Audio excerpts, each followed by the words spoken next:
Hi everyone! Gusto ko lang ikwento sa inyo ngayon kung paano kami nakakuha ng Japan visa. Isang family kami na nag-apply. Ako, yung husband ko, and then yung baby ko. And thankfully, yung nag-grant sa amin na visa is multiple entry. 10 years para sa amin ng husband ko, and then 5 years para sa baby ko. DIY lang din lahat ng to, hindi kami kumuha ng travel agency, pero hindi kami pumunta doon mismo sa VFS to submit ng application. Nag-authorize lang ako ng friend ko para ipasa niya yung documents namin kasi sobrang hassle, ang layo namin kasi from Manila. Ano-ano nga ba yung mga documents na pinasa namin? So, unang-una, booking appointment from VFS. So, si VFS, para siyang Japan Visa Application Center. Sa kanila pinapasa yung mga applications for visa. Just a quick guide lang din dun sa VFS na website. Search mo lang yung VFS Philippines to Japan and then apply for a visa. Ayan, makikita mo yun dito yung step-by-step guide kung paano mag-apply ng visa. Unang-una, identify mo muna yung visa type mo, kung single entry ba yung a-applyan mo or multiple entry. So yan, check natin dito, visa type. Select visa type, for tourism siya. And then yun, tourism for single entry, tapos meron ditong mga multiple entry. Merong frequent traveler and others. Dito kami sa multiple entry visa for cultural or intellectual figures. Kasi CPA kaming dalawa ng husband ko. And then, makikita mo din dito yung visa fees. Yan, for Philippines, free siya, pero merong 520 na service charge. Then, dito makikita mo yung documents required. Yan, ito, for multiple entry, dun sa intellectual figures, makikita mo siya dito. Ito lang din yung ginamit namin na guide, dun sa mga pinasa namin na documents. Then, photo specs. Dito makakita mo yung guide para dun sa picture mo. Tapos meron din ditong downloadable na forms. Ito din yung ginamit namin for the application form and other forms. Yan. Tapos ganito naman mag-book ng appointment. Yan. Book an appointment. Tapos book now. Ayan, magsa-sign in ka lang dito. Pero if wala ka pang account, yan, click mo lang yung I don't have an account. Tapos, yan, you need to create an account para maka-sign in dito sa VFS na website. And then yun, mag-secure ka na ng slot kung kailan ka pupunta doon to submit nung mga documents. And yeah, if hindi naman ikaw personally yung magsasubmit, pwede din naman, katulad nung ginawa namin, kailangan mo lang gumawa ng authorization letter. Pwede kang mag-authorize ng other person to submit nung mga documents mo. And if isang family kayo na mag-a-apply, pwedeng isa lang yung mag-book ng appointment. Isang slot lang yung kunin nyo for the whole family. Like for example, yung sa amin, 3 kami para dun sa isang booking appointment.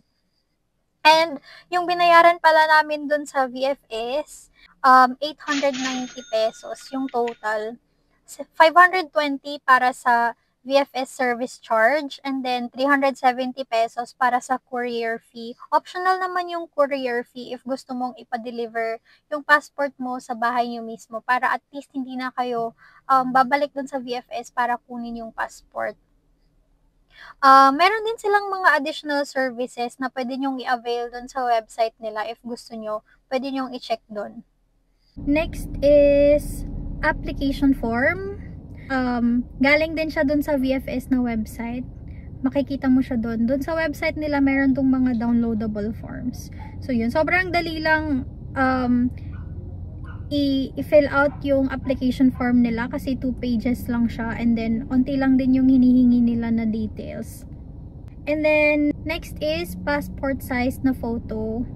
Kailangan taken siya within the last 6 months. Tapos yun, white background, tapos may collar. Ito yung guide na nandun sa VFS site. Next is original passport. Kailangan valid yung passport mo within the next 6 months. Kasi baka mamaya pa-expire na pala siya or expired na siya. Then next is photocopy ng passport mo. Kailangan colored yung photocopy. Next is itinerary. Merong nada-download na parang template dun sa VFS na website. So, yun yung ginamit ko. Dun sa itinerary, nilalagay na yung address ng hotel mo, tapos yung contact number, pati yung name ng hotel mo. Tapos, mas okay kung yung itinerary mo, hindi siya sobrang tagal. Kahit, like, for example, plan mo pumunta ng Japan for 10 days. Better na yung i-declare mo lang dun sa itinerary mo is like 3 full days. Kasi, i-check din nila yan yung bank balance mo kung kaya mo ba, for example, kung kaya mo ba mag-stay doon for 3 days, ganyan. Kasi, parang rule of thumb daw, dapat yung budget mo for Japan is like 10,000 per day. So, kung magstay ka dun ng 3 days, 3 full days, kailangan meron kang 30,000 sa bank account mo. Next is multiple entry form. Dinownload ko din to dun sa VFS na website. So, dun sa ME form, kailangan mo lang i-check dun ng mga applicable sa'yo. Like, for example, yung sa akin, CPA, tinik ko doon yung CPA, tapos yung with financial capacity. Ilalagay ko na lang din dito sa screen yung sample. Tapos, next is photocopy ng PRC ID to support nung nilagay ko doon sa multiple entry form na CPA. Kailangan din ipasa yung photocopy ng PRC ID. Then next is bank certificate with 6 months average daily balance. So, yung average daily balance, kailangan andun siya sa bank certificate mo. Tapos, if walang average daily balance, kailangan mong magpasa ng bank statements within the last 6 months. By the way, yung bank certificate, kailangan personal siya na kinukuha sa bangko. Hindi siya pwedeng online lang. So, kailangan mong pumunta sa bangko. For example, yung akin, BPI, pumunta ako sa BPI, tapos doon ako nag-request ng bank certificate. For BPI, kahit saang branch ka pwedeng mag-request. Not necessarily doon sa main branch mo. Unlike doon sa isa kong bank, which is Metro Bank, strict sila. Kailangan kung saan ka nag-open ng account, doon ka din magre-request ng bank certificate. Kasi sabi nila sa akin, wala daw silang access doon sa account mo if hindi ka doon mismo sa branch na yung nag-open. So, yung nangyari sa akin, yun, finorward pa yung request ko doon sa main branch which takes time. So, if malayo yung main branch mo, I suggest na you really need to allot a lot of time para mag-intay dun sa bank certificate kasi baka hindi siya umabot dun sa date of application mo. So, yun. By the way, meron palang fee yung bank certificate for BPI, 300 pesos siya. And then for Metro Bank, 100 pesos. Binabawas lang naman siya dun sa bank account mo. So, yun. In addition pala dun sa bank certificates, nagpasa din kami ng certificate of investments and certificate of savings. If meron kayong mga ganun, kahit wala naman siya sa listahan ng requirements, better pa din na ibigay natin siya. Para more chances of winning. Next is certificate of employment. So, ako, nag-work ako sa isang private company, tapos work from home kami, permanent work from home. So, yung COE ko is e-signed lang siya. Meaning, hindi siya wet signature from HR. Which is, okay lang naman. Tinatanggap naman siya ng VFS. Yun, yung pinasa ko lang, yung binigay sa akin ng HR, which they sent me through email. And then, yun lang din yung pinrent ko. So, naka-e-sign lang siya. Next is income tax return or ITR.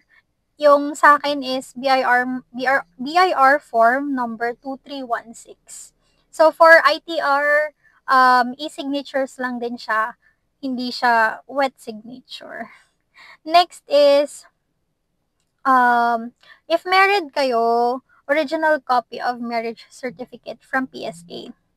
So, yun. Tapos, must be issued within 1 year. Kasi nakikita nila yung date of issue. Doon sa certificate mismo, nakalagay siya sa lower left. So, yun. Papakita ko dito yung sample. Next is original copy of birth certificate. So, same din for birth certificate, dapat issued within 1 year. So, kung mga luma na yung mga birth certificate nyo and marriage certificate, kailangan nyo nang mag-request ng bago sa PSA. Pwede din naman siyang online if wala kayong time para pumunta doon sa PSA mismo. By the way, yung birth certificate ko, late registration siya. So, for late registered birth certificate,